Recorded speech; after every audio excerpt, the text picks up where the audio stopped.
नमस्कार, मैं राकेश वर्मा आप सभी का स्वागत करता हूं आपके अपने परिवार एसएम गुरुकुल पर।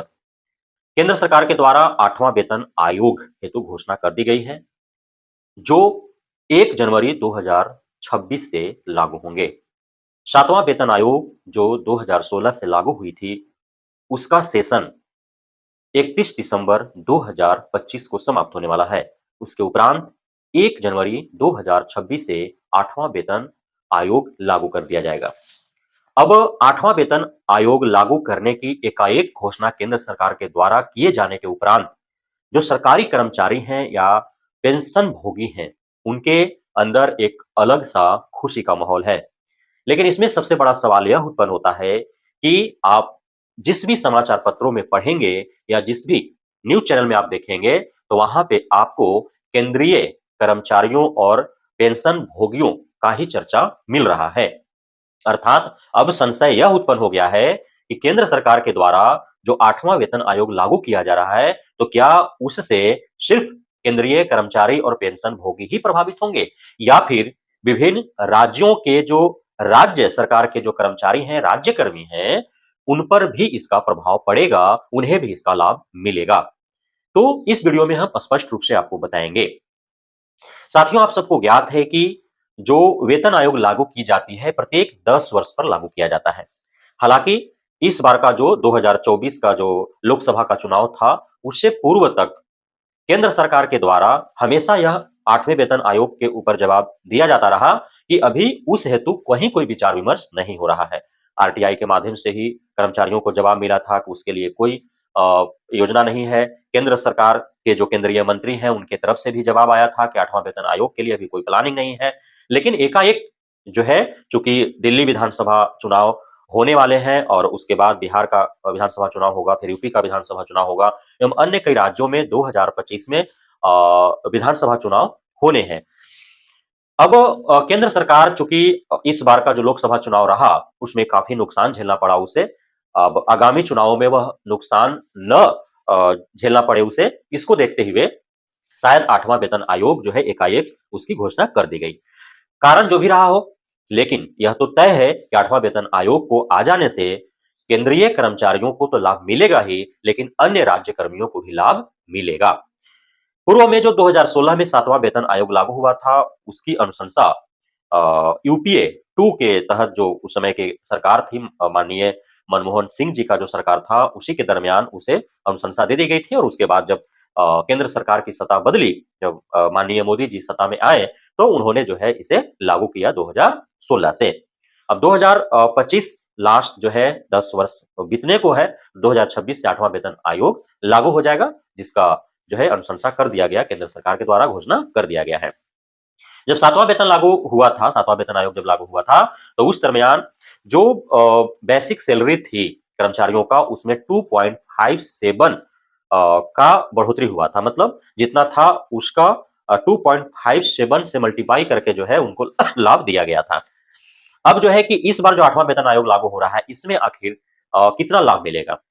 तो इसमें भी अनुमान लगाया जा रहा है कि 2.87 तक, यानी कि 2.8 से 2.90 तक का लाभ जो है मिलने वाला है, उससे मल्टीप्लाई करके जो है लाभ दिया जा सकेगा। ये जो है अभी तक के जानकारी के हिसाब से इस प्रकार से अनुमान लगाए जा रहे हैं।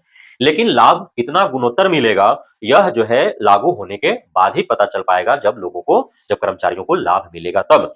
और सिर्फ कार्यरत कर्मचारियों का ही नहीं, बल्कि जो पेंशन भोगी हैं, उनका भी उसी रेशियो से पेंशन बढ़ जाएगा और उन्हें भी उस प्रकार से लाभ मिलेगा।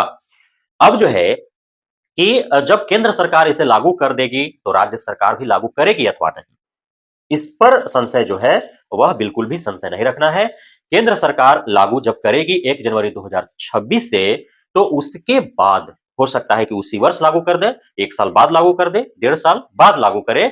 लेकिन चूंकि जब चौथा वेतन आयोग या 5वां वेतन आयोग जब लागू हो रहे थे, उस समय केंद्रीय कर्मचारी संगठन और राज्य कर्मचारी संगठन के बीच जो है एक तालमेल बैठा था और केंद्र सरकार जब वेतन वृद्धि करेगी, अर्थात वेतन आयोग जब लागू करेगी, तो उसी अनुरूप राज्य सरकार भी अपने कर्मचारियों का वेतन जो है वो वृद्धि करेगी। उसी अनुरूप जो है अपने राज्य के कर्मचारियों को भी उसका लाभ देगी। इस प्रकार से एक समन्वय बना था और उसके बाद से जब जब केंद्र सरकार के द्वारा नई वेतन आयोग लागू की गई और उसके अनुरूप जो केंद्रीय कर्मचारियों और पेंशनभोगियों को लाभ मिला, उसी अनुरूप जो है राज्य सरकारें भी अपने राज्य के कर्मचारियों और पेंशनभोगियों को लाभ देते रही है। तो लाज़मी सी बात है कि जब छठा वेतन आयोग में केंद्र को लागू करने के बाद राज्य ने दिया, जब 7वां वेतन आयोग में केंद्र को लागू करने के बाद जब राज्य ने दिया, तो 8वां वेतन आयोग को लागू करने के बाद भी केंद्र सरकार के उपरांत राज्य सरकारें भी देंगी। हाँ, ये अलग बात है कि केंद्रीय कर्मचारियों और पेंशनभोगियों को इसका लाभ 1 जनवरी 2026 से ही मिलना आरंभ हो जाएगा,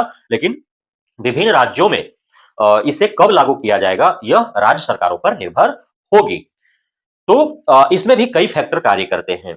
जैसे मैंने आपको बताया कि केंद्र में जो वर्तमान में सत्ता में काबिज हैं, यदि जिस प्रकार से 14 और आपका उसके बाद 19 जितने मजबूती से उनका केंद्र में जो है वो सीटें आई थी, यदि 2024 में यदि यदि उतना सीट उन्हें प्राप्त हो जाता, सिर्फ भाजपा यदि बहुमत में होती, तो शायद यह लागू नहीं हो पाता। 2014 में लागू इसलिए 2016 में केंद्र सरकार को करना पड़ा, जो माननीय मोदी जी को, इसलिए उसका अनुशंसा यूपीए सरकार के द्वारा कर दी गई थी, इसलिए उसे लागू करना पड़ा 7वां वेतन आयोग।